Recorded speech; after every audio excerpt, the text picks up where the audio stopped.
নমস্কার, স্বরচিত কবিতায় আমি স্বাতী গৌতম।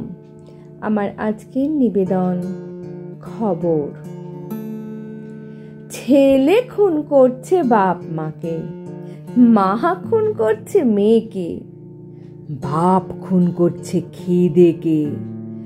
আমি ডাস্টবিনে প্যাকেট করে ফেলছি খাবার, যাতে কেউ না দেখে।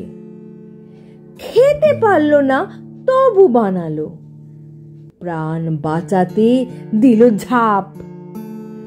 সব মিলিয়ে অনেকগুলো তাজা খবর হলো, আর একটা প্রাণ বাঁচলো। পাগলের মতো পাথরে পাথরে ঠোকাঠুকি। আগুন আগুন আগুন জ্বলবে নিশ্চয়ই।